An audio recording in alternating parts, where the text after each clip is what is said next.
Undead Sinphony.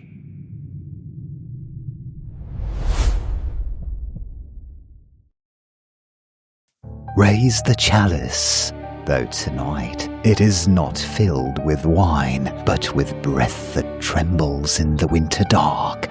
The voice behind the bat and the raven is with you once more. Yet tonight, kindred souls, we turn from velvet shadow to something older and far less forgiving. The hunger unsoftened, and the kiss that speaks of what is yet to come. For there are touches that do not comfort, but promise a warmth laid gently upon the living that the grave will one day remember. Osculum et mors sequitur. The kiss, and death follows. We gather thus beneath the watching moon, pale, patient, and without mercy. Lupus in tenebris vigilat. The wolf keeps vigil in the darkness.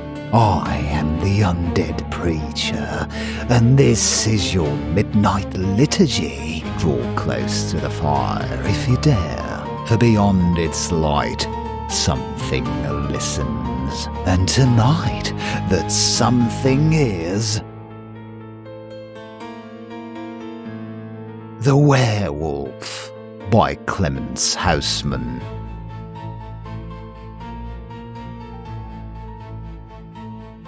The great farm hall was ablaze with firelight and noisy with laughter and talk and many-sounding work. None could be idle but the very young and the very old. Little Roll, who was hugging a puppy, and old Trella, whose palsied hand fumbled over her knitting. The early evening had closed in, and the farm servants, come from their outdoor work, had assembled in the ample hall, which gave space for a score or more of workers. Several of the men were engaged in carving, and to these were yielded the best place and light.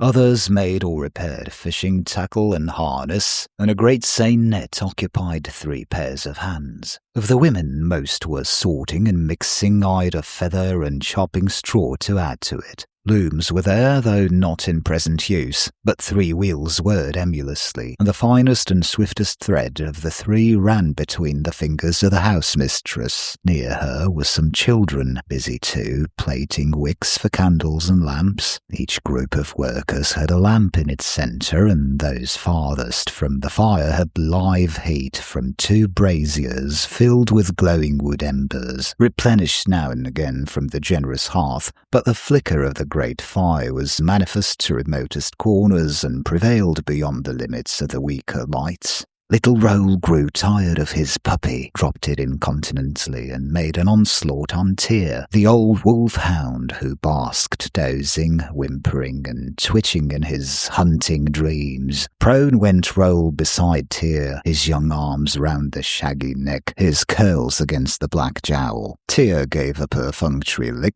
and stretched with a sleepy sigh. Roll growled and rolled and shoved invitingly, but could only gain from the old dog placid toleration and a half-observant blink. "Take that, then," said Roll, indignant at this ignoring of his advances, and sent the puppy sprawling against the dignity that disdained him as playmate. The dog took no notice, and the child wandered off to find amusement elsewhere. The basket of white eider feathers caught his eye far off in a distant corner.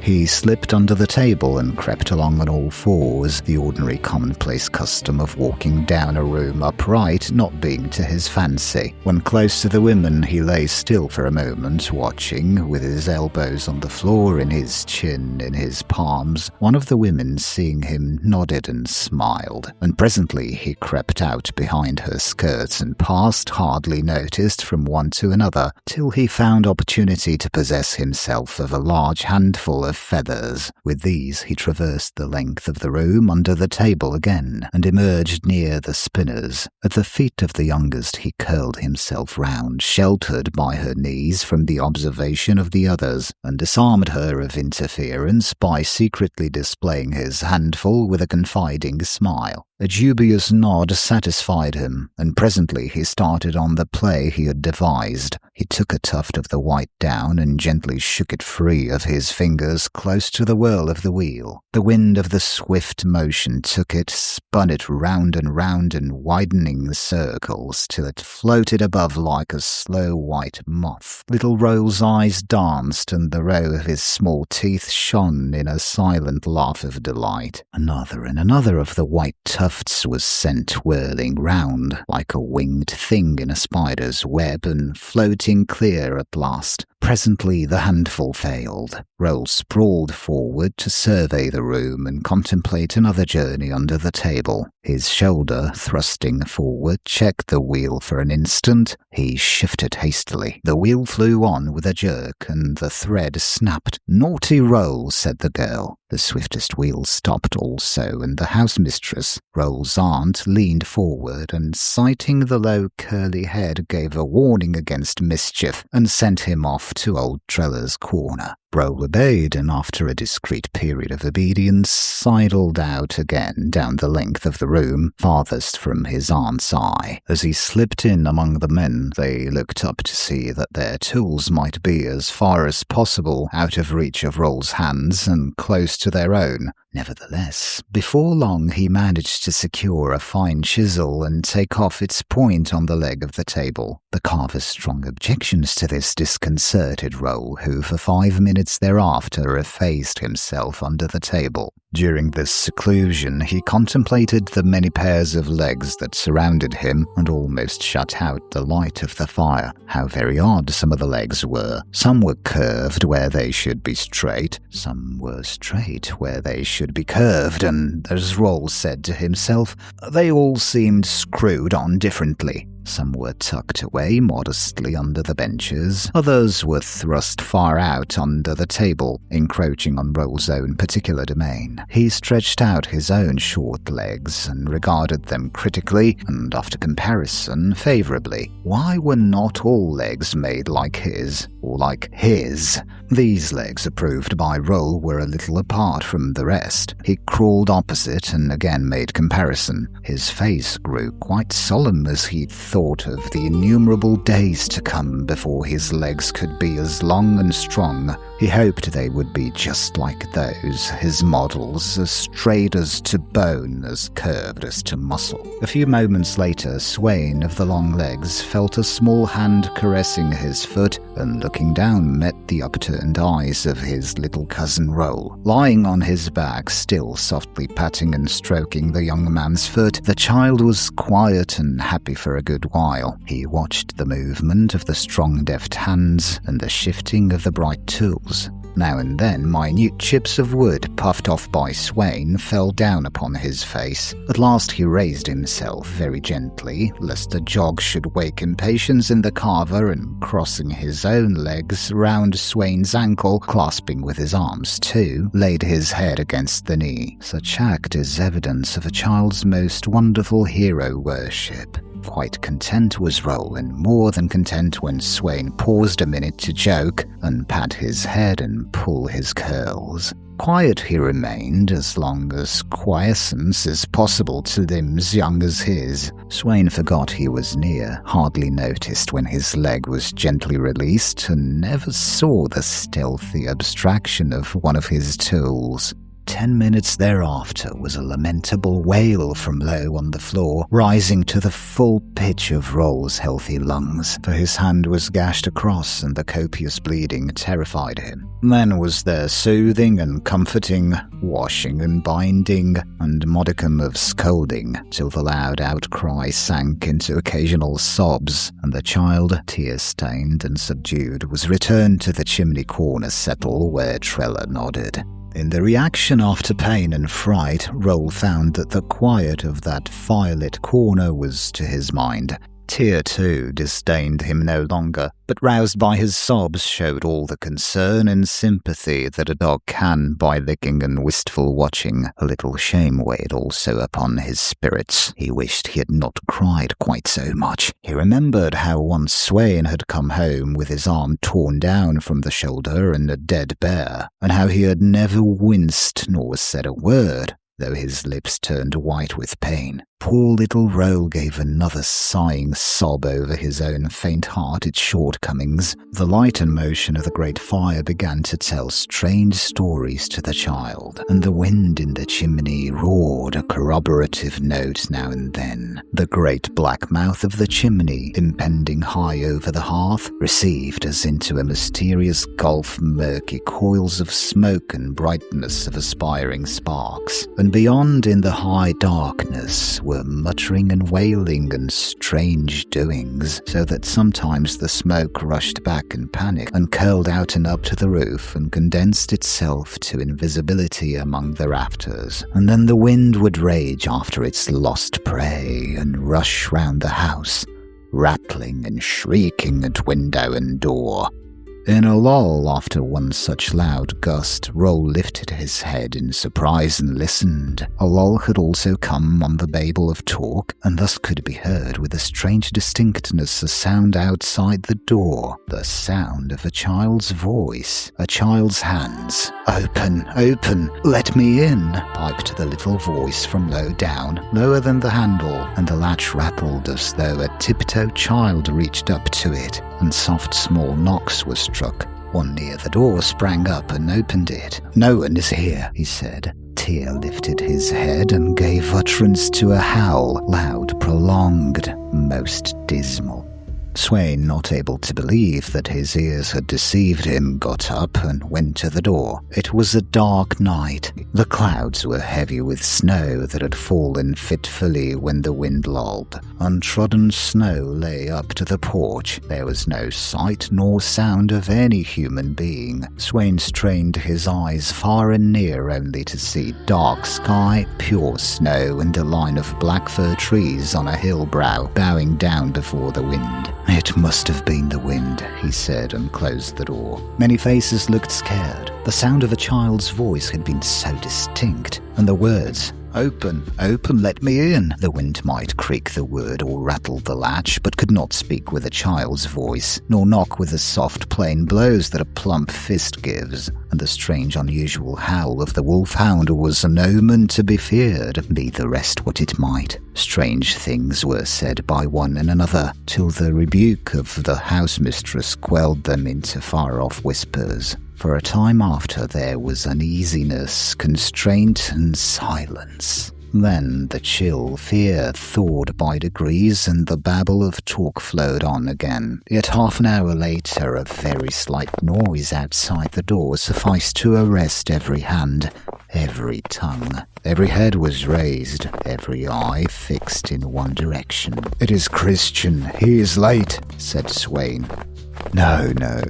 This is a feeble shuffle, not a young man's tread." With the sound of uncertain feet came the hard tap-tap of a stick against the door, and the high-pitched voice availed. "Open, open, let me in." Again Tyr flung up his head in a long, doleful howl. Before the echo of the tapping stick and the high voice had fairly died away, Sweyn had sprung across the door and flung it wide. "No one again," he said in a steady voice, though his eyes looked startled as he stared out. He saw the lonely expanse of snow, the clouds swagging low, and between the two the line of dark fir trees bowing in the wind.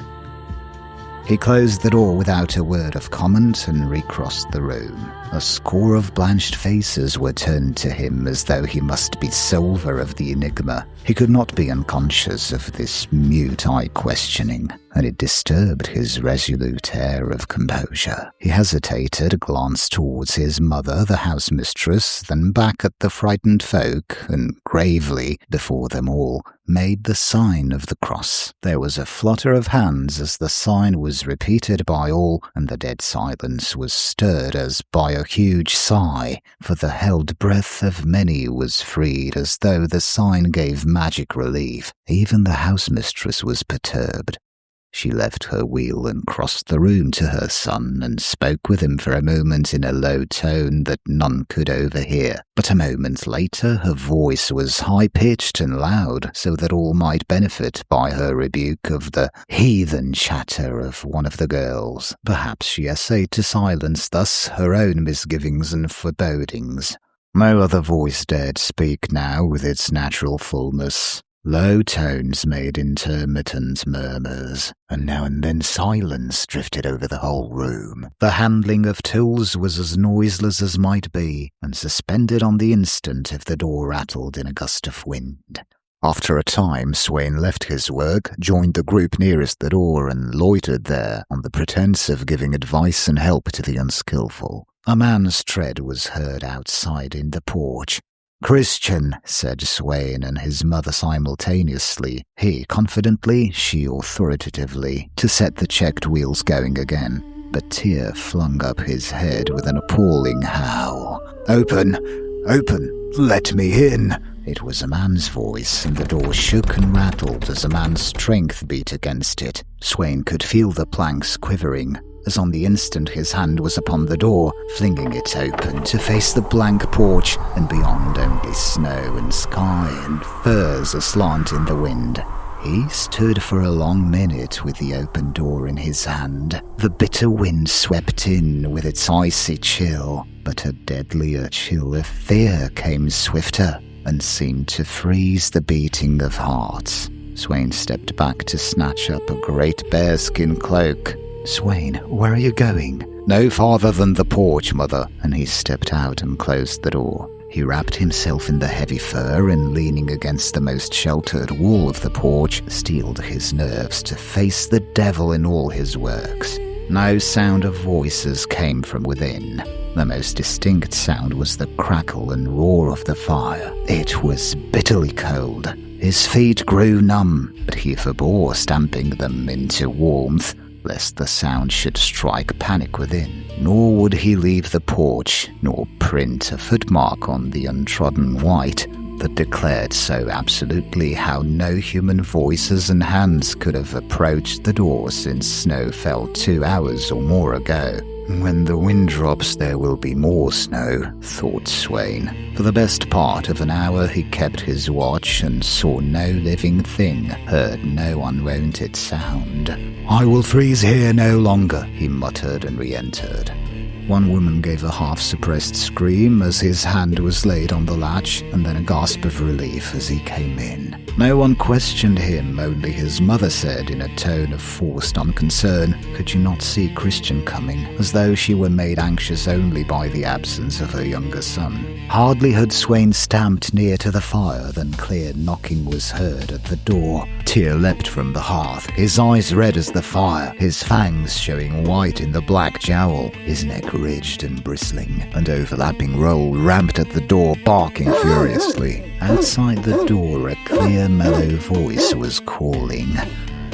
Tyr's bark made the words undistinguishable. No one offered to stir towards the door before Sweyn. He stalked down the room resolutely, lifted the latch, and swung back the door. A white-robed woman glided in. No wraith, living, beautiful, young. Tyr leaped upon her. Lithely she balked the sharp fangs with folds of her long fur robe, and snatching from her girdle a small two-edged axe, whirled it up for a blow of defence. Sweyn caught the dog by the collar and dragged him off, yelling and struggling.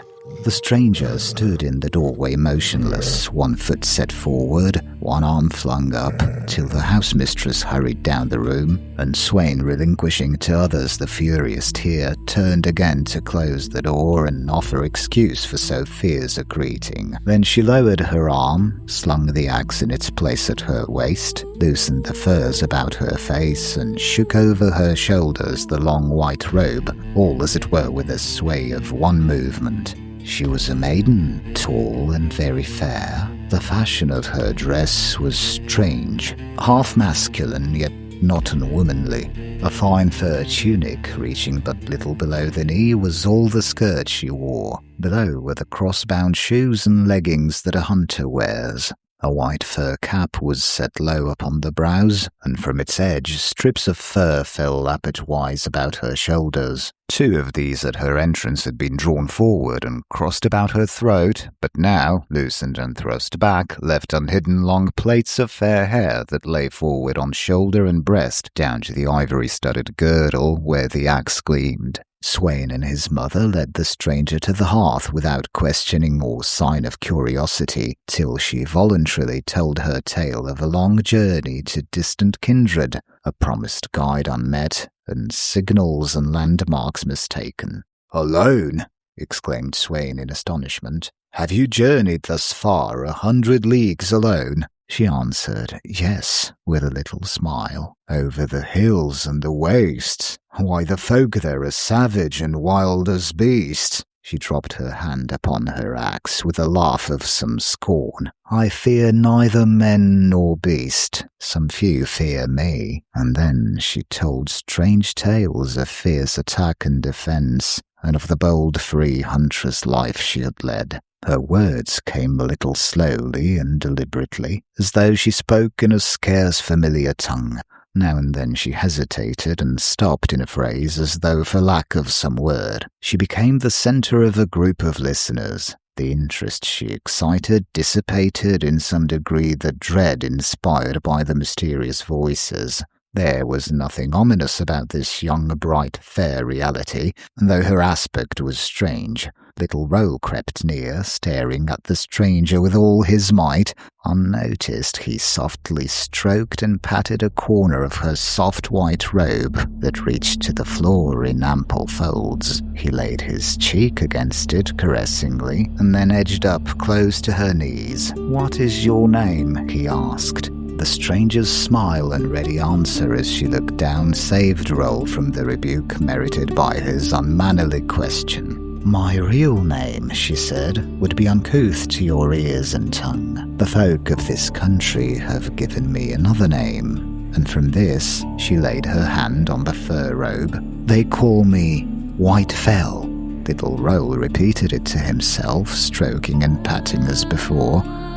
Whitefell, Whitefell. The fair face and soft, beautiful dress pleased Roll. He knelt up, with his eyes on her face, and an air of uncertain determination, like a robin's on a doorstep, and plumped his elbows into her lap with a little gasp at his own audacity. "Roll!" exclaimed his aunt, but "Oh, let him," said Whitefell, smiling and stroking his head, and Roll stayed. He advanced farther and, panting at his own adventurousness in the face of his aunt's authority, climbed up onto her knees. Her welcoming arms hindered any protest. He nestled happily, fingering the axe head, the ivory studs in her girdle, the ivory clasp at her throat, the plaits of fair hair, rubbing his head against the softness of her fur-clad shoulder, with a child's full confidence in the kindness of beauty. Whitefell had not uncovered her head, only knotted the pendant fur loosely behind her neck. Roll reached up his hand towards it, whispering her name to himself, "Whitefell, Whitefell," then slid his arms round her neck and kissed her once, twice. She laughed delightedly and kissed him again. "The child plagues you," said Sweyn. "No, indeed," she answered with an earnestness so intense as to seem disproportionate to the occasion. Roll settled himself again on her lap and began to unwind the bandage bound round his hand. He paused a little when he saw where the blood had soaked through, then went on till his hand was bare and the cut displayed, gaping and long, though only skin deep. He held it up towards Whitefell, desirous of her pity and sympathy. At sight of it and the blood-stained linen, she drew in her breath suddenly, clasped Roll to her. Hard, hard, till he began to struggle. Her face was hidden behind the boy so that none could see its expression. It had lighted up with a most awful glee.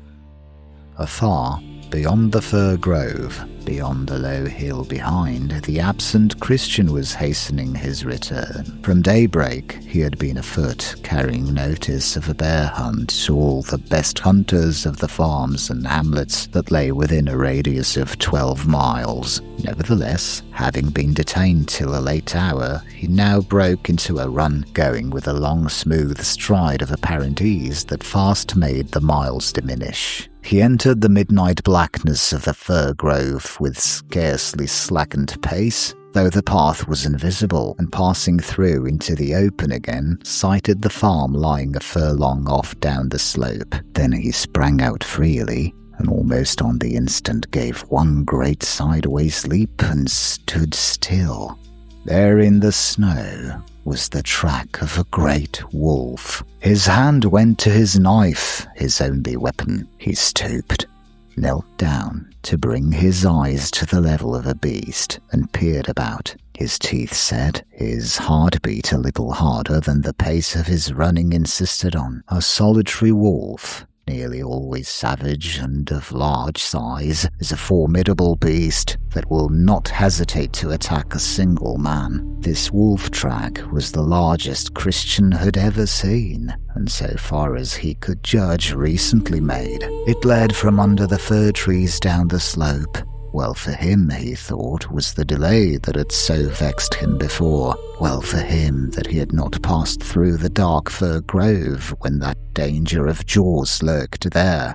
Going warily, he followed the track. It led down the slope, across a broad ice-bound stream, along the level beyond, making towards the farm.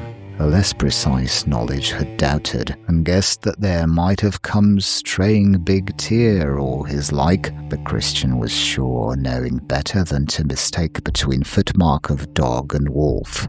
Straight on towards the farm. Surprised and anxious grew Christian that a prowling wolf should dare so near. He drew his knife and pressed on more hastily, more keen-eyed. Oh, that tear were with him. Straight on, even to the very door where the snow failed. His heart seemed to give a great leap and then stop. There, the track ended. Nothing lurked in the porch, and there was no sign of return.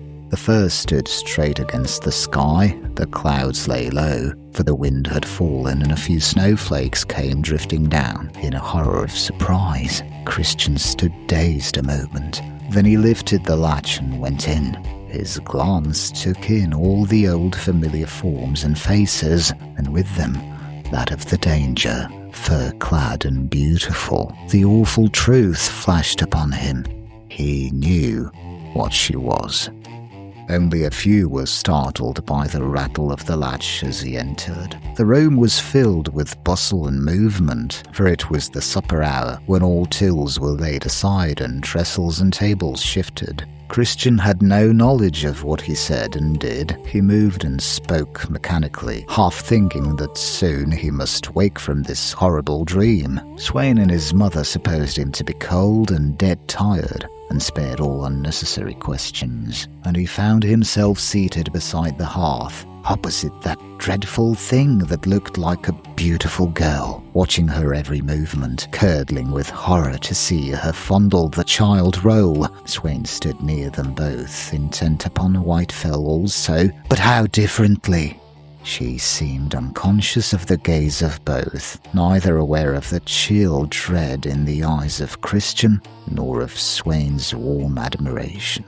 These two brothers, who were twins, contrasted greatly, despite their striking likeness. They were alike in regular profile, fair brown hair and deep blue eyes, but Sweyn's features were perfect as a young god's, while Christian's showed faulty details. Thus the line of his mouth was set too straight, the eyes shelved too deeply back, and the contour of the face flowed in less generous curves than Sweyn's. Their height was the same, but Christian was too slender for perfect proportion, while Sweyn's well-knit frame, broad shoulders, and muscular arms made him preeminent for manly beauty as well as for strength. As a hunter, Sweyn was without rival, as a fisher without rival. All the countryside acknowledged him to be the best wrestler, rider, dancer, singer. Only in speed could he be surpassed, and in that only by his younger brother. All others Sweyn could distance fairly, but Christian could outrun him easily. Aye, he could keep pace with Sweyn's most breathless burst, and laugh and talk the while. Christian took little pride in his fleetness of foot, counting a man's legs to be the least worthy of his members. He had no envy of his brother's athletic superiority, though to several feats he had made a moderate second. He loved as only a twin can love. Proud of all that Sweyn did, content with all that Sweyn was, humbly content also that his own great love should not be so exceedingly returned, since he knew himself to be so far less love-worthy. Christian dared not, in the midst of women and children, launch the horror that he knew into words. He waited to consult his brother, but Sweyn did not or would not notice the signal he made, and kept his face always turned towards Whitefell. Christian drew away from the hearth, unable to remain passive with that dread upon him. "Where is Tyr?" he said suddenly, then catching sight of the dog in a distant corner. "Why is he chained there?" "He flew at the stranger," one answered. Christian's eyes glowed. "Yes?" he said interrogatively. "He was within an ace of having his brain knocked out." "Tyr?" "Yes. She was nimbly up with that little axe she has at her waist. It was well for old Tyr that his master throttled him off." Christian went without a word to the corner where Tyr was chained. The dog rose up to meet him, as piteous and indignant as a dumb beast can be. He stroked the black head. "Good Tyr, brave dog." They knew. They only. And the man and the dumb dog had comfort of each other. Christian's eyes turned again towards Whitefell, Tyr's also, and he strained against the length of the chain. Christian's hand lay on the dog's neck, and he felt it ridge and bristle with the quivering of impotent fury. Then he began to quiver in like manner, with a fury born of reason, not instinct, as impotent morally as was Tyr physically. Oh, the woman's form that he dare not touch, anything but that, and he with Tyr would be free to kill, be killed. Then he returned to ask fresh questions. "How long has the stranger been here?" "She came about half an hour before you." "Who opened the door to her?" "Sweyn. No one else dared." The tone of the answer was mysterious. "Why?" queried Christian. "Has anything strange happened? Tell me." For answer he was told in a low undertone of the summons at the door, thrice repeated without human agency, and of Tyr's ominous howls, and of Sweyn's fruitless watch outside. Christian turned towards his brother in a torment of impatience for a word apart. The board was spread, and Sweyn was leading Whitefell to the guest's place. This was more awful. She would break bread with them under the roof tree. He started forward, and touching Sweyn's arm, whispered an urgent entreaty. Sweyn stared and shook his head in angry impatience. Thereupon Christian would take no morsel of food. His opportunity came at last. Whitefell questioned of the landmarks of the country, and of one Cairn Hill, which was an appointed meeting place at which she was due that night. The house mistress and Sweyn both exclaimed. "It is 3 long miles away," said Sweyn, "with no place for shelter but a wretched hut. Stay with us this night, and I will show you the way tomorrow." Whitefell seemed to hesitate. 3 miles, she said, "then I should be able to see or hear a signal." "I will look out," said Sweyn. "Then, if there be no signal, you must not leave us." He went to the door. Christian rose silently and followed him out. "Sweyn, do you know what she is?" Sweyn, surprised at the vehement grasp and low, hoarse voice, made answer. "She? Who? Whitefell?" "Yes. She is the most beautiful girl I have ever seen." "She is a werewolf," Sweyn burst out laughing. "Are you mad?" he asked. "No." "Here, see for yourself." Christian drew him out of the porch, pointing to the snow where the footmarks had been. Had been, for now they were not. Snow was falling fast, and every dint was blotted out. "Well?" asked Sweyn. "Had you come when I signed to you, you would have seen for yourself." "Seen what?" "The footprints of a wolf leading up to the door, none leading away." It was impossible not to be startled by the tone alone, though it was hardly above a whisper. Sweyn eyed his brother anxiously, but in the darkness could make nothing of his face. Then he laid his hands kindly and reassuringly on Christian's shoulders, and felt how he was quivering with excitement and horror. "One sees strange things," he said, "when the cold has got into the brain behind the eyes. You came in cold and worn out." "No," interrupted Christian. "I saw the track first on the brow of the slope and followed it down right here to the door. This is no delusion." Sweyn in his heart felt positive that it was. Christian was given to daydreams and strange fancies, though never had he been possessed with so mad a notion before. "Don't you believe me?" said Christian desperately. "You must. I swear it is saying truth. Are you blind? Why, even Tyr knows." "You will be clearer-headed tomorrow after a night's rest. Then come to, if you will, with Whitefell to the hill cairn, and if you have doubts still, watch and follow and see what footprints she leaves." Galled by Sweyn's evident contempt, Christian turned abruptly to the door. Sweyn caught him back. "What now, Christian? What are you going to do?" "You do not believe me. My mother shall." Sweyn's grasp tightened. "You shall not tell her," he said authoritatively. Customarily, Christian was so docile to his brother's mastery that it was now a surprising thing when he wrenched himself free vigorously and said as determinedly as Sweyn, "She shall know." But Sweyn was nearer the door and would not let him pass. "There has been scare enough for one night already. If this notion of yours will keep, broach it tomorrow." Christian would not yield.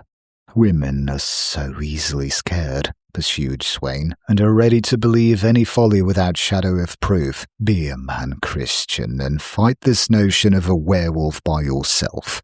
"If you would believe me," began Christian. "I believe you to be a fool," said Sweyn, losing patience. "Another, who is not your brother, might believe you to be a knave, and guess that you had transformed Whitefell into a werewolf because she smiled more readily on me than on you."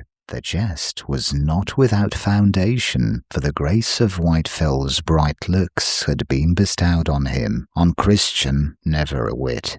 Sweyn's coxcombry was always frank and most forgivable, and not without fair colour. "If you want an ally," continued Sweyn, "confide in old Trella. Out of her stores of wisdom, if her memory holds good, she can instruct you in the orthodox manner of tackling a werewolf. If I remember aright, you should watch the suspected person till midnight, when the beast's form must be resumed and retained ever after if a human eye sees the change. Or, better still, sprinkle hands and feet with holy water, which is certain death. Oh, never fear, but old Trella will be equal to the occasion." Sweyn's contempt was no longer good-humoured. Some touch of irritation or resentment rose at this monstrous doubt of Whitefell, but Christian was too deeply distressed to take offence. "You speak of them as old wives' tales, but if you had seen the proof I have seen, you would be ready at least to wish them true, if not also to put them to the test." "Well," said Sweyn, with a laugh that had a little sneer in it, "put them to the test. I will not object to that, if you only keep your notions to yourself. Now, Christian, give me your word for silence, and we will freeze here no longer." Christian remained silent. Sweyn put his hands on his shoulders again and vainly tried to see his face in the darkness. "We have never quarrelled yet, Christian." "I have never quarrelled," returned the other, aware for the first time that his dictatorial brother had sometimes offered occasion for quarrel, had he been ready to take it. "Well," said Sweyn emphatically, "if you speak against Whitefell to any other, as tonight you have spoken to me, we shall." He delivered the words like an ultimatum, turned sharp round and re-entered the house. Christian, more fearful and wretched than before, followed.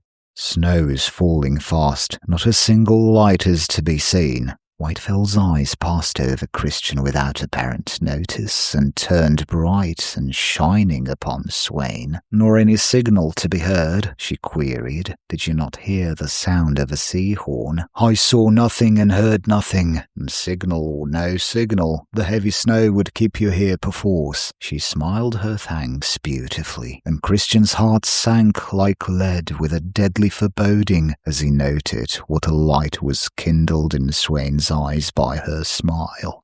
That night, when all others slept, Christian, the weariest of all, watched outside the guest chamber till midnight was past. No sound, not the faintest, could be heard. Could the old tale be true of the midnight change? What was on the other side of the door, a woman or a beast? He would have given his right hand to know. Instinctively, he laid his hand on the latch and drew it softly. Though believing that bolts fastened to the inner side, the door yielded to his hand.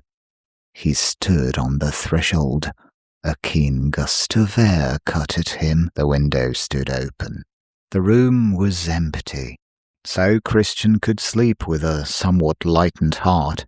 In the morning there was surprise and conjecture when Whitefell's absence was discovered. Christian held his peace. Not even to his brother did he say how he knew that she had fled before midnight, and Sweyn, though evidently greatly chagrined, seemed to disdain reference to the subject of Christian's fears. The elder brother alone joined the bear hunt. Christian found pretext to stay behind. Sweyn, being out of humour, manifested his contempt by uttering not a single expostulation. All that day, and for many a day after, Christian would never go out of sight of his home. Sweyn alone noticed how he manoeuvred for this, and was clearly annoyed by it. Whitefell's name was never mentioned between them, though not seldom was it heard in general talk. Hardly a day passed, but little Roll asked when Whitefell would come again. Pretty Whitefell, who kissed like a snowflake. And if Sweyn answered, Christian would be quite sure that the light in his eyes, kindled by Whitefell's smile, had not yet died out.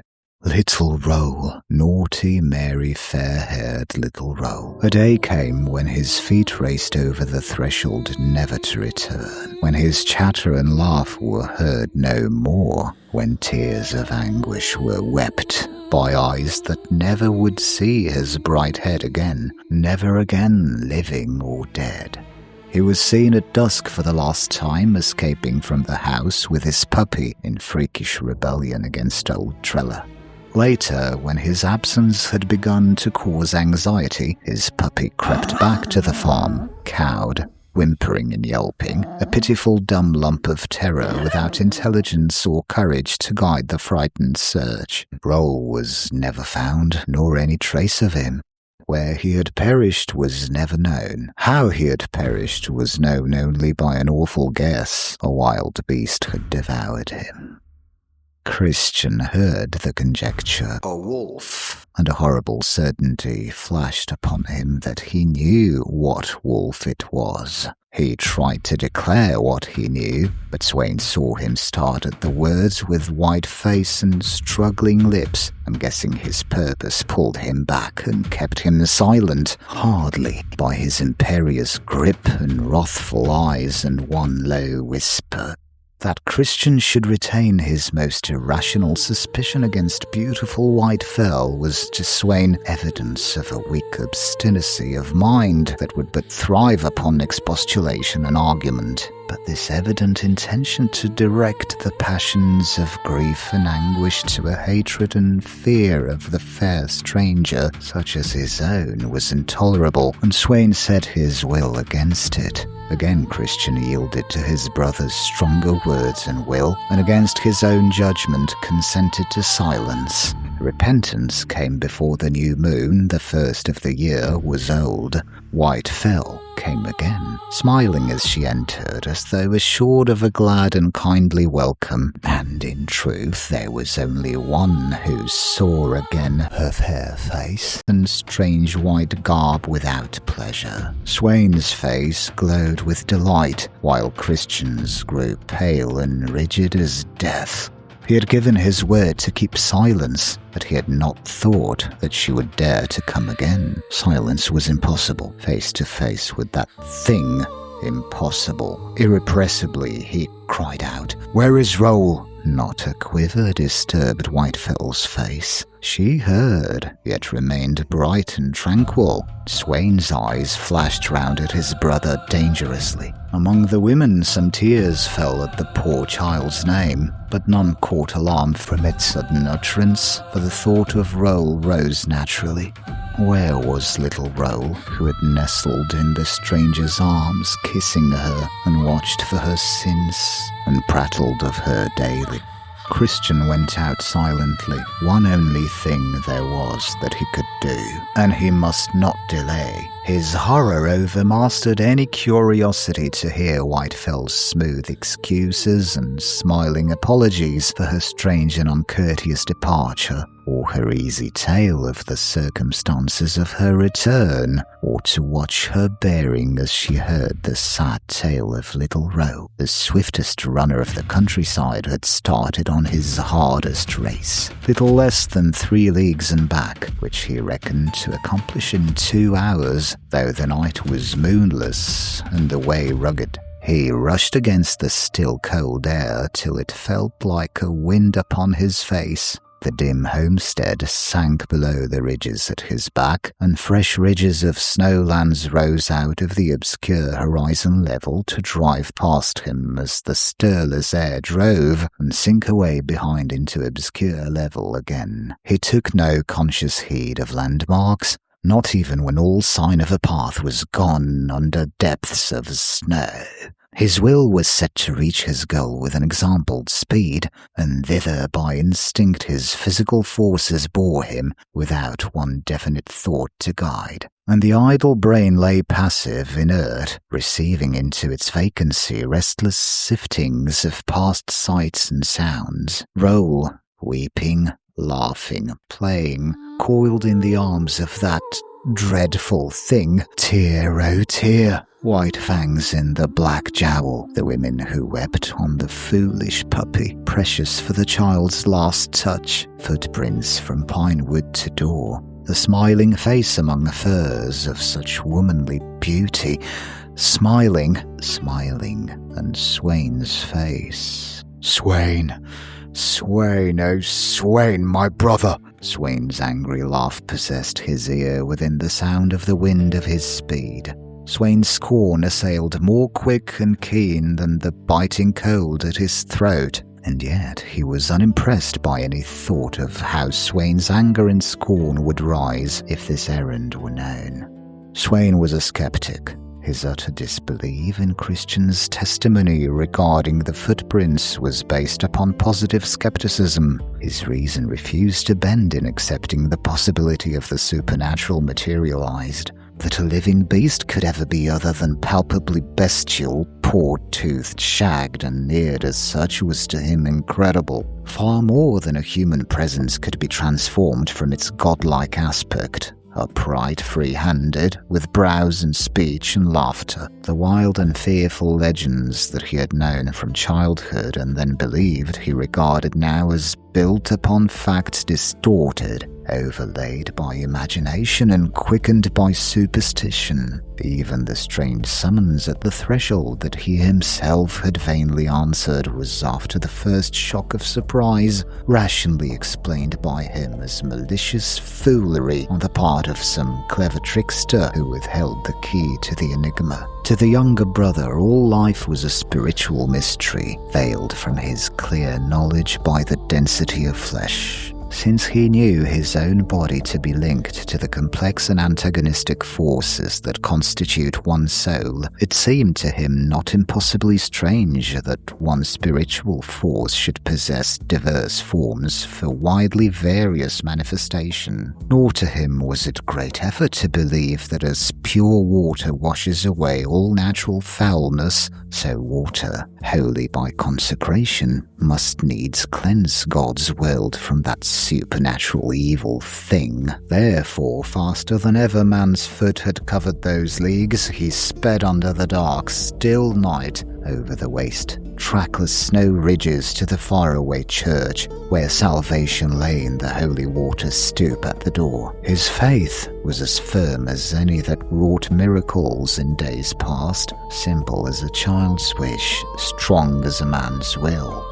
He was hardly missed during these hours, every second of which was by him fulfilled to its utmost extent by extremest effort that sinews and nerves could attain. Within the homestead the while, the easy moments went bright with words and looks of unwonted animation, for the kindly hospitable instincts of the inmates were roused into cordial expression of welcome and interest by the grace and beauty of the returned stranger.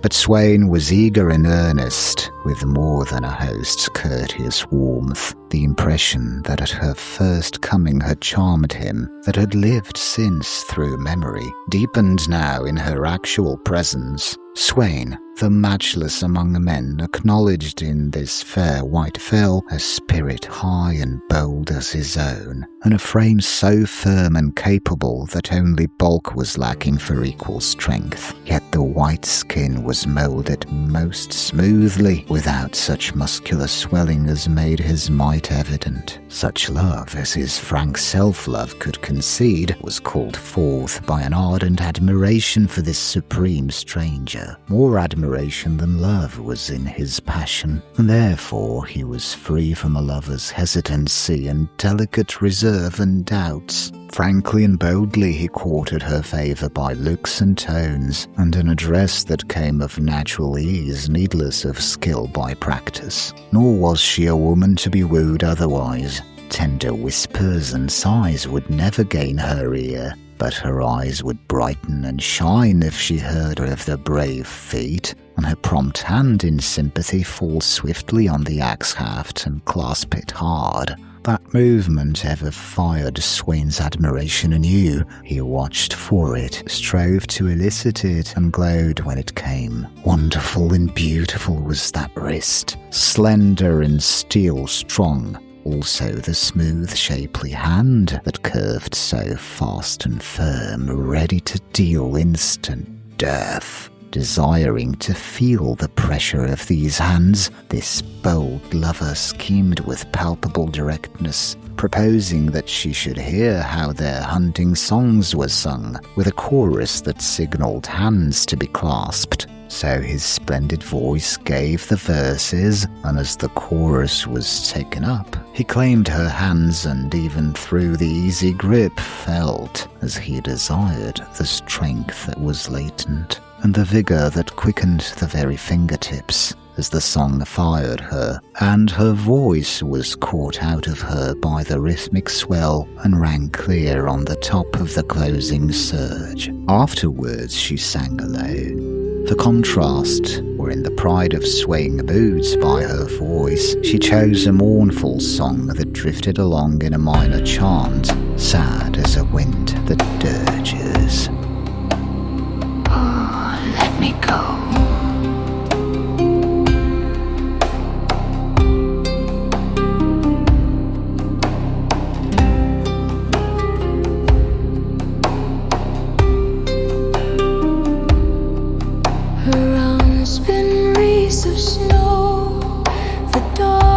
Sleeps below, far up the plain, moans on a voice of pain. Where shall my baby lay? In my white breast, lay the sweet life to rest, lay where it can lie best. Hush, hush its cries, dense night is on the skies. Two stars are in thine eyes. Come, babe, away, but lie thou till dawn be grey. Who must be dead by day? This cannot last, but hear the sickening blast. All sorrow shall be past, and kings shall be low bending at thy knee, worshipping life from thee.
things of yore, mine and not thine, how deep the jewels shine. Peace laps thy head, not mine. Old Trella came tottering from her corner, shaken to additional palsy by an aroused memory. She strained her dim eyes towards the singer and then bent her head, that the one ear yet sensible to sound might avail of every note. At the close, groping forward, she murmured with a high-pitched quaver of old age, "So she sang, my Thora, my last and brightest. What is she like? She whose voice is like my dead Thora's. Are her eyes blue? Blue as the sky. So were my Thora's. Is her hair fair and in plaits to the waist? Even so, answered Whitefell herself, and made the advancing hands with her own, and guided them to corroborate her words by touch. Like my dead Thora's, repeated the old woman, and then her trembling hands rested on the fur-clad shoulders, and she bent forward and kissed the smooth, fair face that Whitefell upturned, nothing loath to receive and return the caress. So Christian saw them as he entered. He stood a moment, after the starless darkness and the icy night air and the fierce silent 2 hours' race. His senses reeled on sudden entrance into warmth and light and the cheery hum of voices. A sudden unforeseen anguish assailed him, as now first he entertained the possibility of being overmatched by her wiles and her daring, if at the approach of pure death she should start up at bay transformed to a terrible beast and achieve a savage glut at the last. He looked with horror and pity on the harmless, helpless folk, so unwitting of outrage to their comfort and security. The dreadful thing in their midst that was veiled from their knowledge by womanly beauty was a centre of pleasant interest. There before him, signally impressive, was poor old Trella, weakest and feeblest of all in fond nearness, and a moment might bring about the revelation of a monstrous horror, a ghastly, deadly danger, set loose and at bay in a circle of girls and women, and careless, defenceless men, so hideous and terrible a thing as might crack the brain or curdle the heart stone dead, and he alone of the throng prepared. For one breathing space he faltered, no longer than that, while over him swept the agony of compunction that yet could not make him surrender his purpose. He alone, nay, but here also, and he crossed the dumb sole sharer of his knowledge, so timeless is thought that a few seconds only lay between his lifting of the latch and his loosening of Tyr's collar. But in those few seconds succeeding his first glance, as lightning swift had been the impulses of others, their motion as quick and sure, Sweyn's vigilant eye had darted upon him, and instantly his every fibre was alert with hostile instinct, and half divining, half incredulous of Christian's object in stooping to Tyr. He came hastily, wary, wrathful, resolute to oppose the malice of his wild-eyed brother. But beyond Sweyn rose Whitefell, blanching white as her furs and with eyes grown fierce and wild. She leapt down the room to the door, whirling her long robe closely to her. "Hark!" she panted. "The signal horn! Hark! I must go!" As she snatched at the latch to be out and away. For one precious moment Christian had hesitated on the half-loosened collar, for except the womanly form were exchanged for the bestial, Tyr's jaws would gnash to rags his honour of manhood. Then he heard her voice and turned, too late. As she tugged at the door, he sprang across, grasping his flask. But Sweyn dashed between and caught him back irresistibly, so that a most frantic effort only availed to wrench one arm free. With that, on the impulse of sheer despair, he cast at her with all his force, The door swung behind her and the flask flew into fragments against it. Then Sweyn's grasp slackened and he met the questioning astonishment of surrounding faces with a hoarse, inarticulate cry. "God help us all," he said. "She is a werewolf." Sweyn turned upon him. "Liar, coward." And his hands gripped his brother's throat with deadly force, as though the spoken word could be killed so. And as Christian struggled, lifted him clear off his feet and flung him crashing backward. So furious was he that as his brother lay motionless, he stirred him roughly with his foot, till their mother came between, crying shame. And yet then he stood by, his teeth set, his brows knit, his hands clenched, ready to enforce silence again violently, as Christian rose staggering and bewildered. But utter silence and submission were more than he expected, and turned his anger into contempt for one so easily cowed and held in subjection by mere force. "He is mad," he said, turning on his heel as he spoke, so that he lost his mother's look of pained reproach at this sudden free utterance of what was a lurking dread within her. Christian was too spent for the effort of speech. His hard-drawn breath laboured in great sobs. His limbs were powerless and unstrung in utter relax after hard service. Failure in his endeavour induced a stupor of misery and despair. In addition was the wretched humiliation of open violence and strife with his brother, and the distress of hearing misjudging contempt expressed without reserve, for he was aware that Sweyn had turned to allay the scared excitement half by imperious mastery, half by explanation and argument that showed painful disregard of brotherly consideration. All this unkindness of his twin he charged upon the fell thing who had wrought this their first dissension, and most terrible thought interposed between them so effectually that Sweyn was wilfully blind and deaf on her account, resentful of interference arbitrary beyond reason. Dread and perplexity unfathomable darkened upon him, unshared. The burden was overwhelming. A foreboding of unspeakable calamity based upon his ghastly discovery bore down upon him, crushing out hope of power to withstand impending fate. Sweyn, the while, was observant of his brother, despite the continual check of finding turn and glance when he would, Christian's eyes always upon him, with a strange look of helpless distress, discomposing enough to the angry aggressor. "Like a beaten dog," he said to himself, rallying contempt to withstand compunction.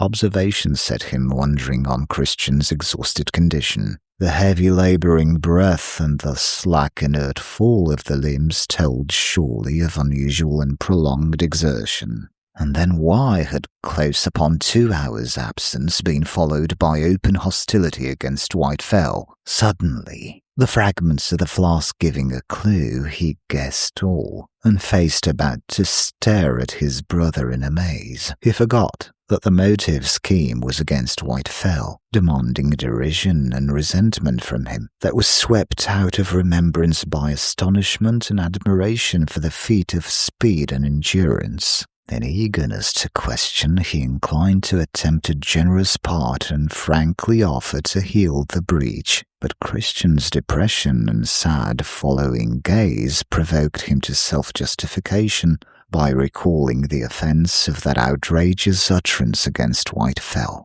and the impulse passed. Then other consideration counselled silence, and afterwards a humour possessed him to wait and see how Christian would find opportunity to proclaim his performance and establish the fact, without exciting ridicule on account of the absurdity of the errand. This expectation remained unfulfilled. Christian never attempted a proud avowal that would have placed his feat on record to be told to the next generation.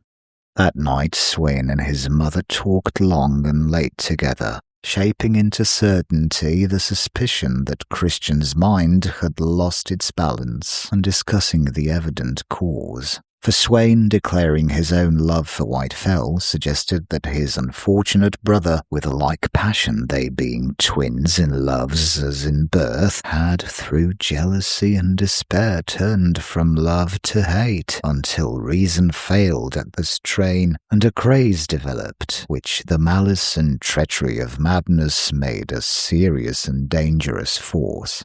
So Sweyn theorized, convincing himself as he spoke, convincing afterwards others who advanced doubts against Whitefell, fettering his judgment by his advocacy and by his staunch defence of her hurried flight, silencing his own inner consciousness of the unaccountability of her action. But a little time and Sweyn lost his vantage in the shock of a fresh horror at the homestead. Trella was no more, and her end a mystery. The poor old woman crawled out in a bright gleam to visit a bedridden gossip living beyond the fir grove. Under the tree she was last seen, halting for her companion, sent back for a forgotten present. Quick alarm sprang, calling every man to the search. Her stick was found among the brushwood, only a few paces from the path, but no track or stain, for a gusty wind was sifting the snow from the branches and hid all sign of how she came by her death. So panic-stricken were the farm folk that none dared go singly on the search. No danger could be braced, but not this stealthy death that walked by day invisible, that cut off alike the child in his play and the aged woman so near to her quiet grave.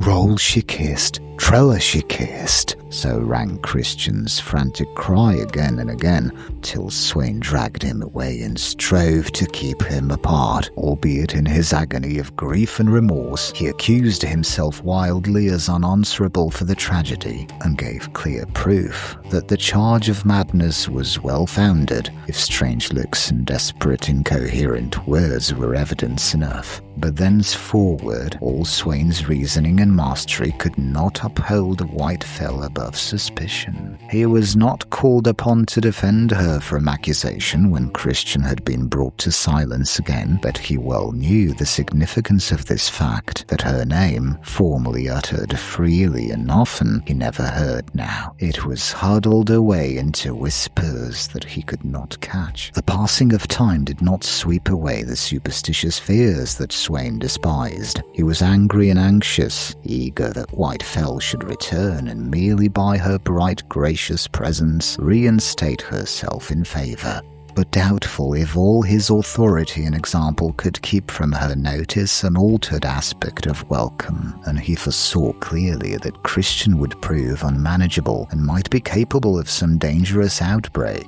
For a time the twins' variance was marked, on Sweyn's part by an air of rigid indifference, on Christian's by heavy downcast silence, and a nervous apprehensive observation of his brother. Superadded to his remorse and foreboding, Sweyn's displeasure weighed upon him intolerably, and the remembrance of their violent rupture was a ceaseless misery.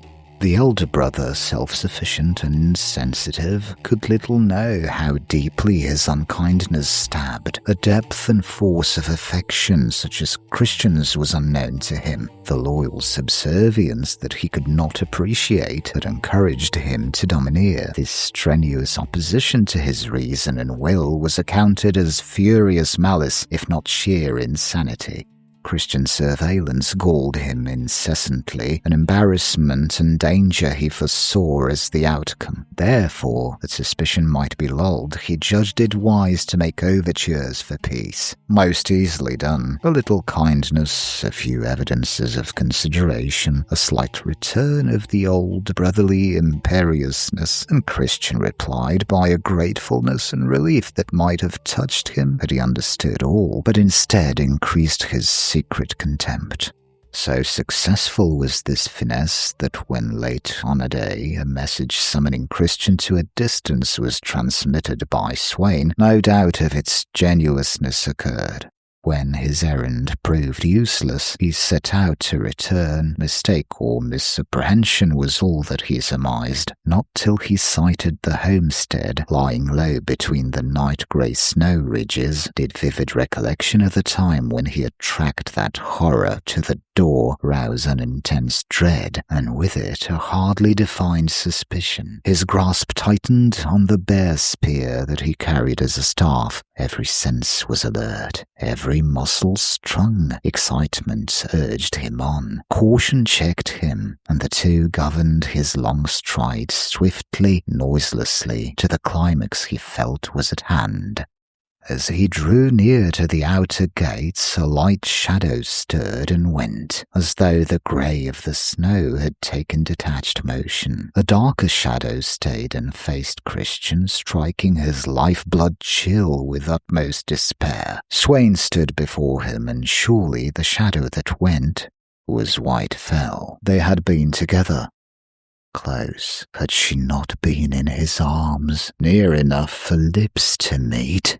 There was no moon, but the stars gave light enough to show that Sweyn's face was flushed and elate. The flush remained, though the expression changed quickly at sight of his brother. How, if Christian had seen all, should one of his frenzied outbursts be met and managed? By resolution, by indifference? He halted between the two, and as a result he swaggered. "White Fell?"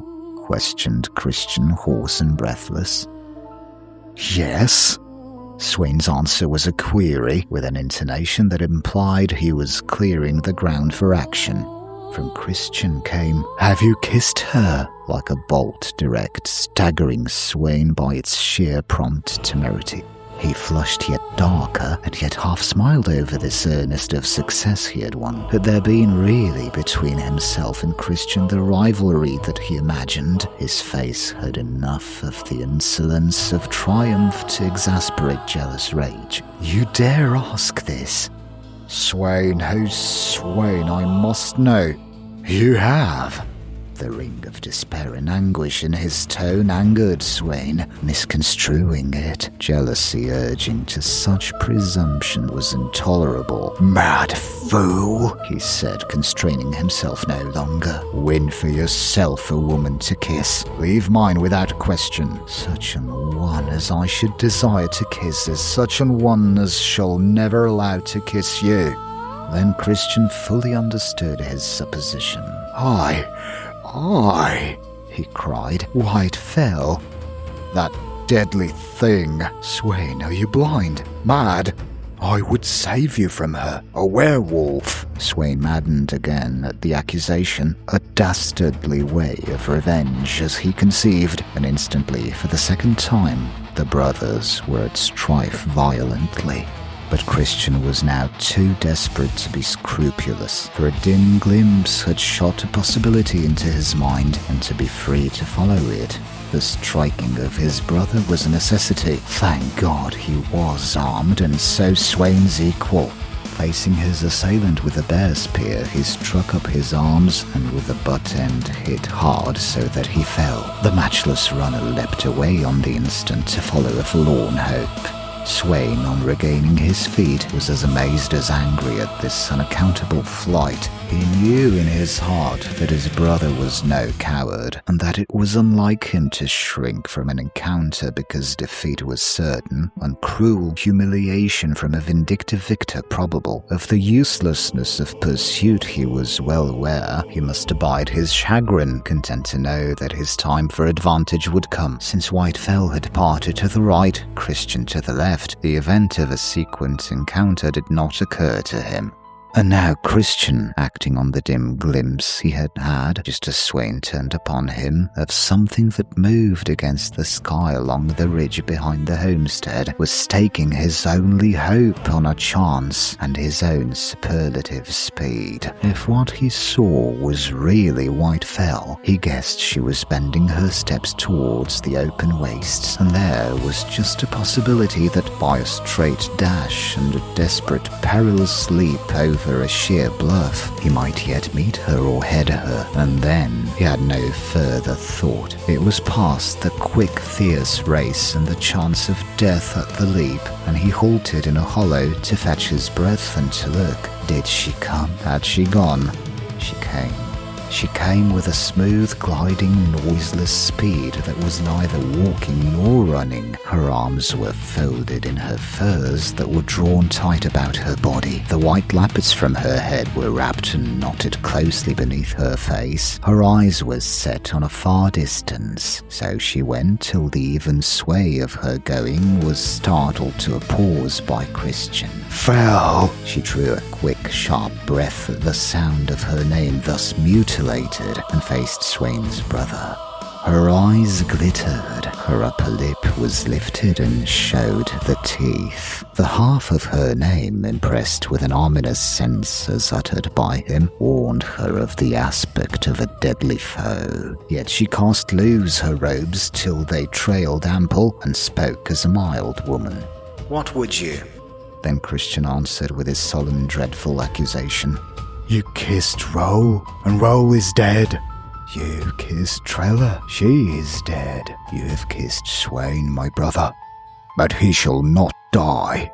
He added, You may live till midnight. The edge of the teeth and the glitter of the eyes stayed a moment, and her right hand also slid down to the axe haft. Then, without a word, she swerved from him and sprang out and away swiftly over the snow, and Christian sprang out and away and followed her swiftly over the snow, keeping behind but half a stride's length from her side. So they went running together, silent towards the vast wastes of snow, where no living thing but they two moved under the stars of night. Never before had Christian so rejoiced in his powers. The gift of speed and the training of use and endurance were priceless to him now.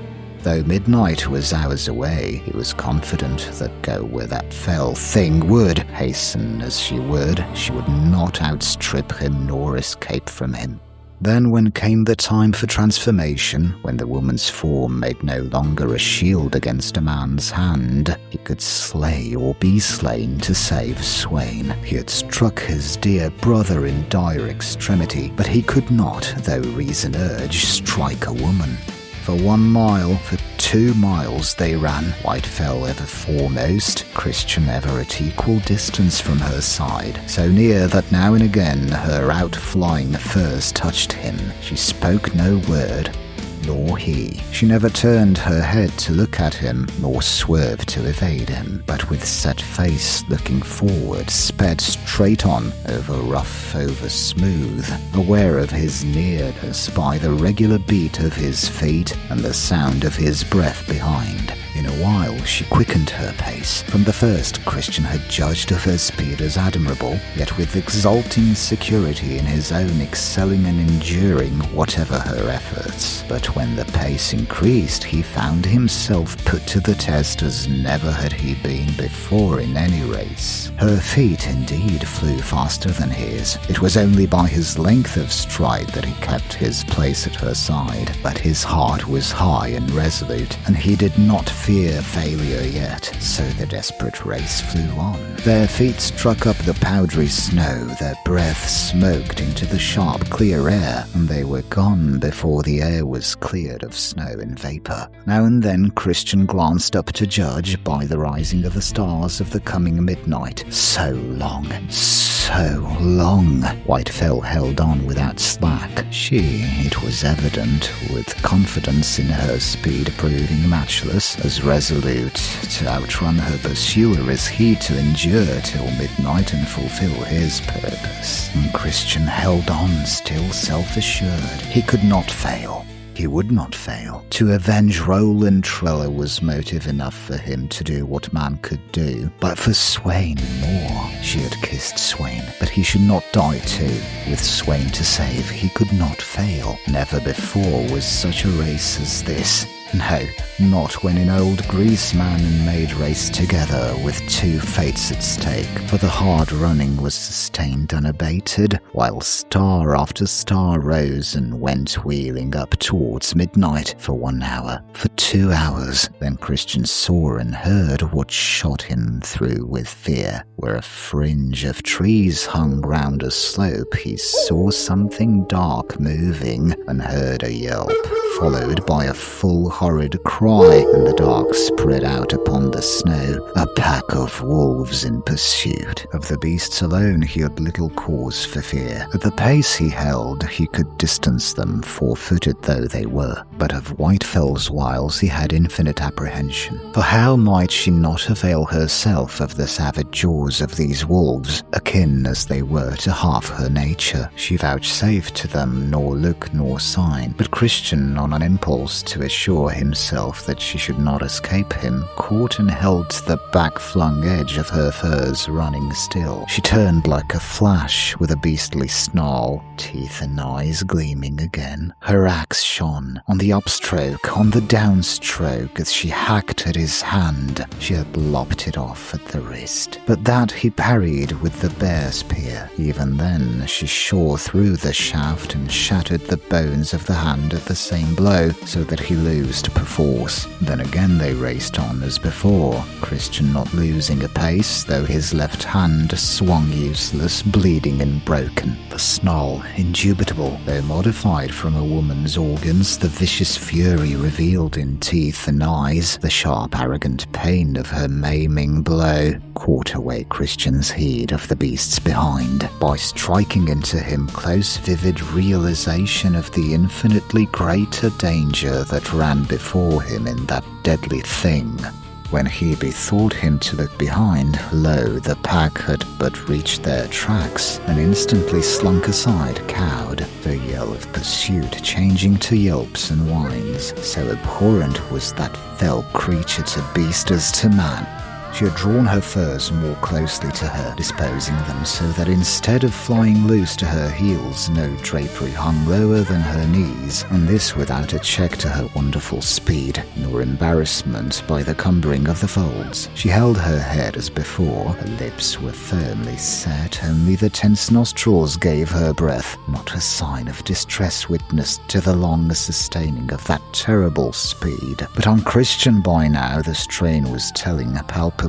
His head weighed heavy, and his breath came labouring in great sobs. The bear spear would have been a burden now. His heart was beating like a hammer, but such a dullness oppressed his brain that it was only by degrees he could realise his helpless state, wounded and weaponless, chasing that terrible thing that was a fierce, desperate, axe-armed woman, except she should assume the beast with fangs yet more formidable. And still the far slow stars went lingering nearly an hour from midnight. So far was his brain astray that an impression took him that she was fleeing from the midnight stars, whose gain was by such slow degrees that a time equalling days and days had gone in the race round the northern circle of the world, and days as long as might last before the end, except she slackened, or except he failed.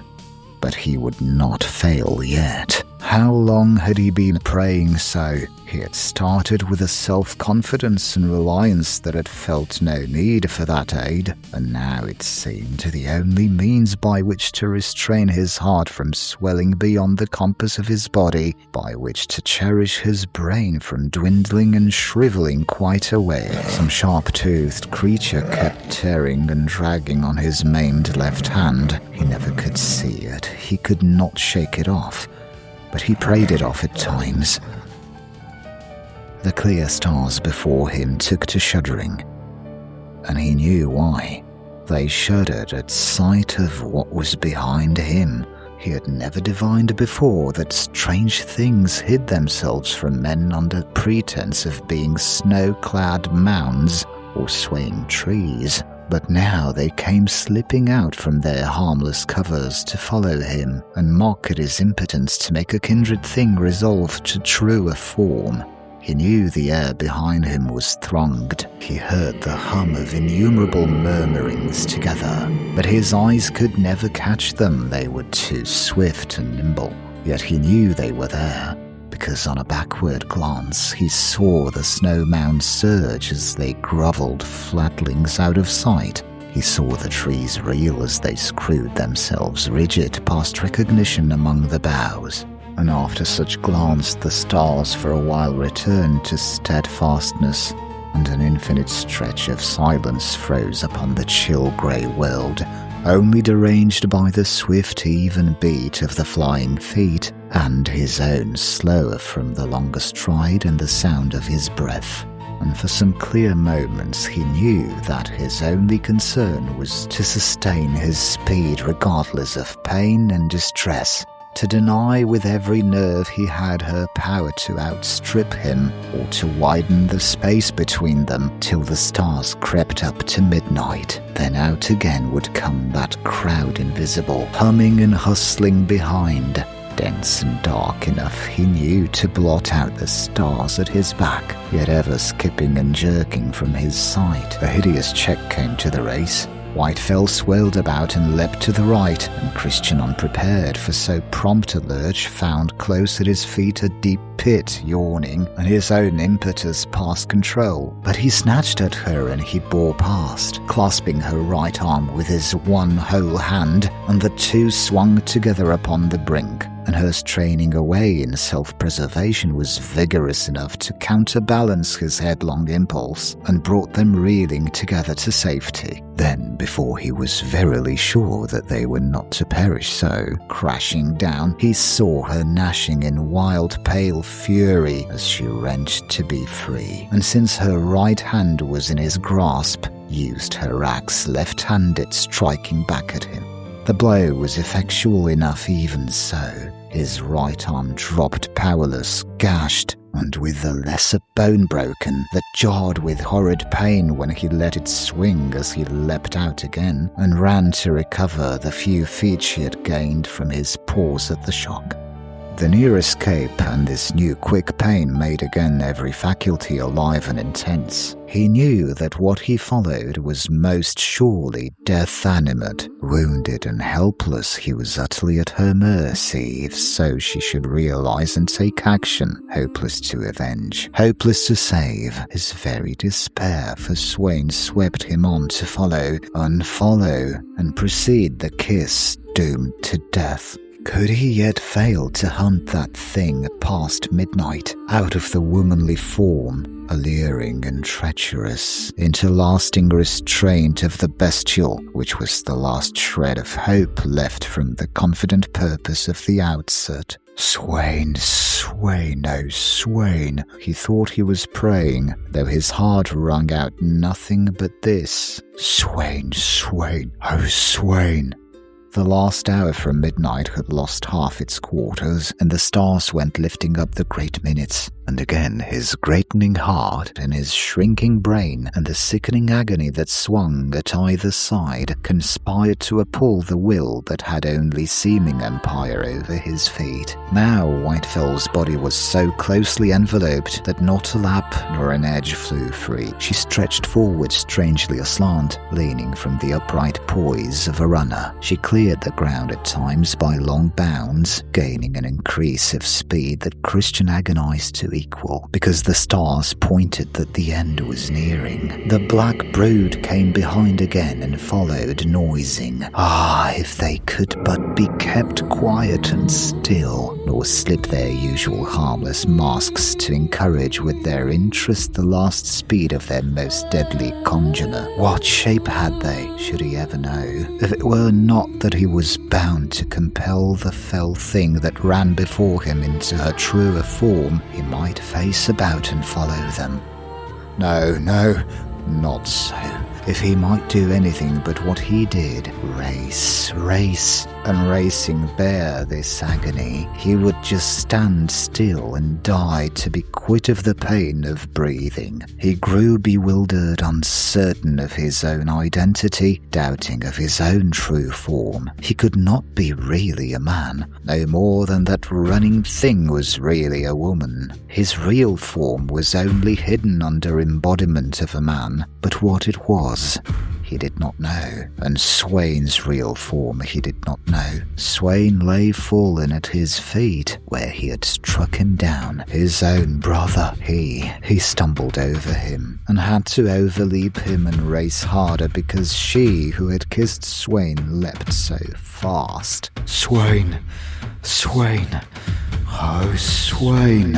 Why did the stars stop to shudder? Midnight else had surely come. The leaping thing looked back at him with a wild, fierce look, and laughed in savage scorn and triumph. He saw in a flash why, for within a time measurable by seconds she would have escaped him utterly. As the land lay, a slope of ice sunk on the one hand, on the other hand a steep rose, shouldering forwards. Between the two was space for a foot to be planted, but none for a body to stand.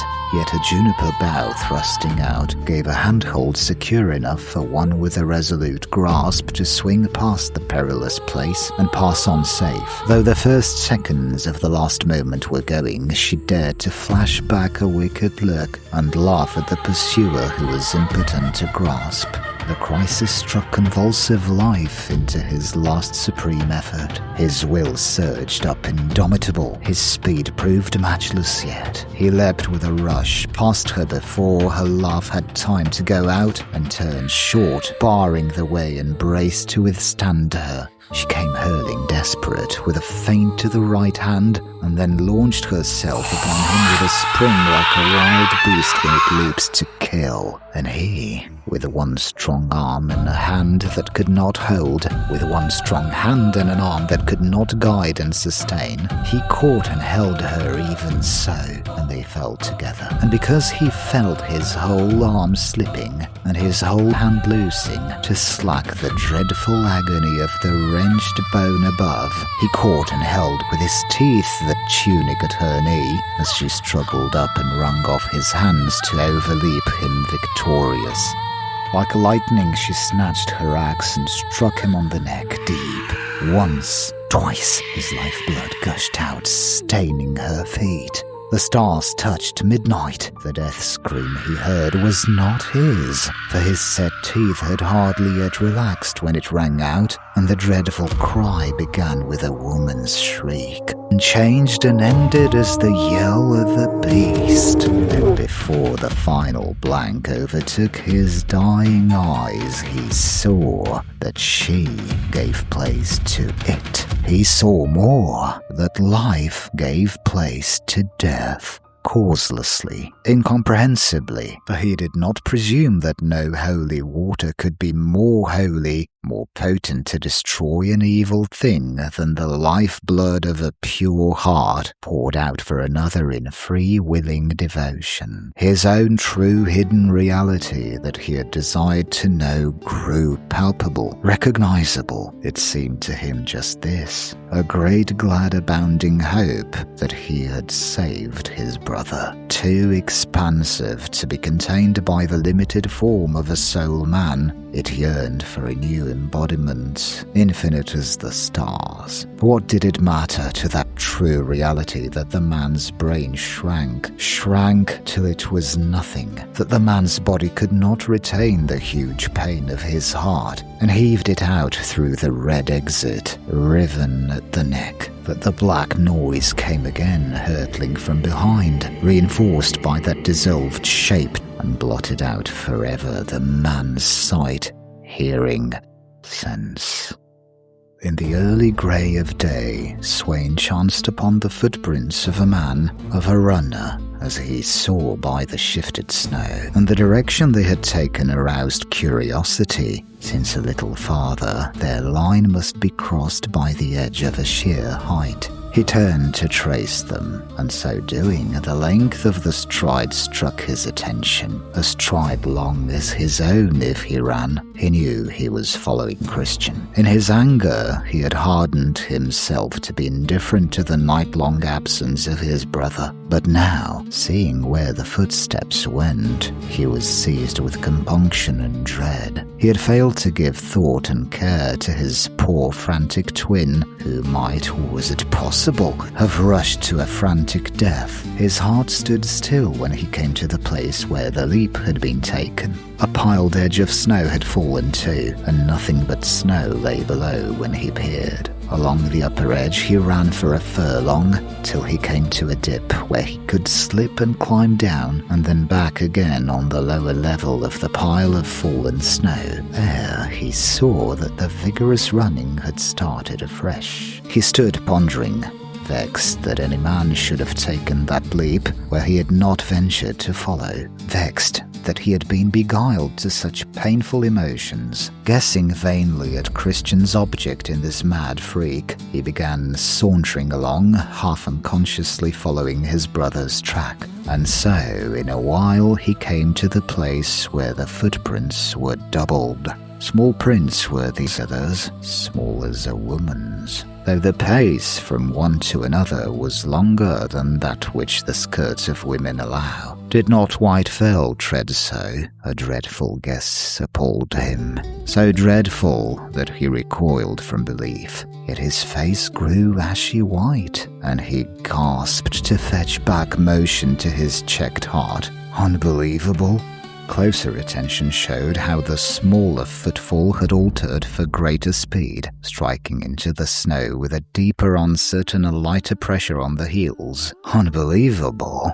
Could any woman but White Fell run so? Could any man but Christian run so? The guess became a certainty. He was following where alone in the dark night White Fell had fled from Christian pursuing.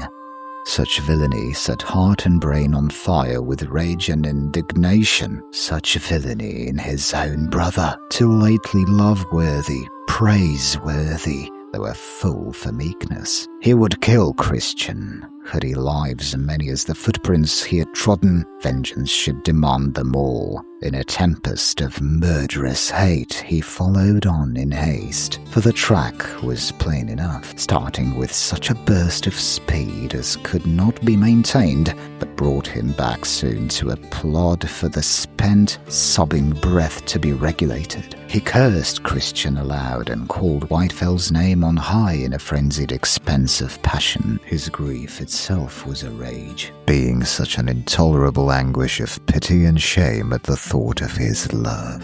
Whitefell, who had parted from his kiss free and radiant, to be hounded straightway by his brother, mad with jealousy, fleeing for more than life, while her lover was housed at his ease. If he had but known, he raved in impotent rebellion at the cruelty of events. If he had but known that his strength and love might have availed in her defence. Now the only service to her that he could render was to kill Christian. As a woman he knew she was matchless in speed, matchless in strength, but Christian was matchless in speed among men, nor easily to be matched in strength. Brave and swift and strong though she were, what chance had she against a man of his strength and inches, frantic too, and intent on horrid revenge against his brother, his successful rival? Mile after mile he followed with a bursting heart. More piteous, more tragic, seemed the case at this evidence of Whitefell's splendid supremacy, holding her own so long against Christian's famous speed. So long that his love and admiration grew more and more boundless, and his grief and indignation therewith also. Whenever the track lay clear, he ran with such reckless prodigality of strength that it soon was spent, and he dragged on heavily till sometimes on the ice of a mere, sometimes on a wind-swept place, all signs were lost, but so undeviating had been their line that a course straight on, and then short questing to either hand, recovered them again. Hour after hour had gone by through more than half that winter day before ever he came to the place where the trampled snow showed that a scurry of feet had come and gone, wolves' feet, and gone most amazingly. Only a little beyond he came to the lopped point of Christian's bare spear. Farther on he would see where the remnant of the useless shaft had been dropped. The snow here was dashed with blood, and the footsteps of the two had fallen closer together. Some hoarse sound of exultation came from him that might have been a laugh had breath sufficed. "Oh, Whitefell, my poor, brave love, well struck," he groaned, torn by his pity and great admiration as he guessed surely how she had turned and dealt a blow. The sight of the blood inflamed him as it might a beast that ravens. He grew mad with a desire to have Christian by the throat once again, not to lose this time till he had crushed out his life or beat out his life or stabbed out his life, or all these, and torn him piecemeal likewise, and then, not till then, bleed his heart with weeping, like a child, like a girl, over the piteous fate of his poor lost love. On, through the aching time, toiling and straining in the track of those two superb runners, aware of the marvel of their endurance, but unaware of the marvel of their speed, that in the 3 hours before midnight had overpassed all that vast distance that he could only traverse from twilight to twilight, for clear daylight was passing when he came to the edge of an old marl pit, and saw how the two who had gone before had stamped and trampled together in desperate peril on the verge. And here fresh bloodstains spoke to him of a valiant defence against his infamous brother, and he followed where the blood had dripped, till the cold had staunched its flow, taking a savage gratification from this evidence that Christian had been gashed deeply, maddening afresh with desire to do likewise more excellently, and so slake his murderous hate. And he began to know that through all his despair he had entertained a germ of hope that grew apace, rained upon by his brother's blood. He strove on as best he might, wrung now by an axis of hope, now of despair, in agony to reach the end, however terrible, sick with the aching of the toiled miles that deferred it. And the light went lingering out of the sky, giving place to uncertain stars. He came to the finish. 2 bodies lay in a narrow place. Christian's was one, but the other beyond, not Whitefell's. There, where the footsteps ended, lay a great white wolf. At the sight, Sweyn's strength was blasted. Body and soul, he was struck down grovelling. The stars had grown sure and intense before he stirred from where he had dropped prone. Very feebly he crawled to his dead brother and laid his hands upon him and crouched so, afraid to look or stir farther. Cold, stiff, hours dead. Yet the dead body was his only shelter and stay in that most dreadful hour. His soul, stripped bare of all skeptic comfort, cowered, shivering, naked, abject, and the living clung to the dead out of piteous need for grace from the soul that had passed away. He rose to his knees, lifting the body. Christian had fallen face forward in the snow, with his arms flung up and wide, and so had the frost made him rigid, strange, ghastly, unyielding to Sweyn's lifting, so that he laid him down again and crouched above, with his arms fast round him, and a low, heart-wrung groan, when at last he found force to raise his brother's body and gather it in his arms. Tight clasped to his breast, he tried to face the thing that lay beyond. The sight set his limbs in a palsy with horror and dread. His senses had failed and fainted in utter cowardice, but for the strength that came from holding dead Christian in his arms, enabling him to compel his eyes to endure the sight and take into the brain the complete aspect of the thing. No wound, only bloodstains on the feet. The great grim jaws had a savage grin, though dead stiff, and his kiss, he could bear it no longer, and turned away, nor ever looked again. And the dead man in his arms, knowing the full horror, had followed and faced it for his sake, had suffered agony and death for his sake. In the neck was the deep death gash. One arm and both hands were dark with frozen blood for his sake. Dead he knew him, as in life he had not known him, to give the right meed of love and worship. Because the outward man lacked perfection and strength equal to his, he had taken the love and worship of that great pure heart as his due. He, so unworthy in the inner reality, so mean, so despicable, callous, and contemptuous towards the brother who had laid down his life to save him. He longed for utter annihilation, but so he might lose the agony of knowing himself so unworthy such perfect love. The frozen calm of death on the face appalled him. He dared not touch it with lips that had cursed so lately, with lips fouled by kiss of the horror that had been death. He struggled to his feet, still clasping Christian. The dead man stood upright with his arm frozen rigid. The eyes were not quite closed. The head had stiffened, bowed slightly to one side. The arms stayed straight and wide. It was the figure of one crucified, the blood-stained hands also conforming. So living and dead went back along the track that one had passed in the deepest passion of love, and one in the deepest passion of hate. All that night Sweyn toiled through the snow, bearing the weight of dead Christian, treading back along steps he before had trodden when he was wronging with vilest thoughts and cursing with murderous hatred the brother who all the while lay dead for his sake. Cold, silence, darkness encompassed, the strong man bowed with the dolorous burden, and yet he knew surely that night he entered hell and trod hellfire along the homeward road and endured through it only because Christian was with him, and he knew surely that to him Christian had been as Christ and had suffered and died to save him from his sins. Thus ends the telling, yet the mark is not so easily undone. The fire burns low, the silence deepens, and still the memory lingers.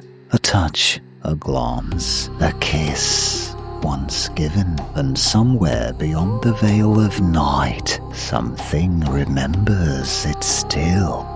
Osculum et mors sequitur, not always swiftly, not always seen, but always faithfully. Lupus non dormit, the wolf does not sleep, not in the forest, not in the blood, not in the quiet knowing that comes too late. Go now, kindred, but carry this with you, that some signs are gentle and therefore believed, and some endings begin with a kiss.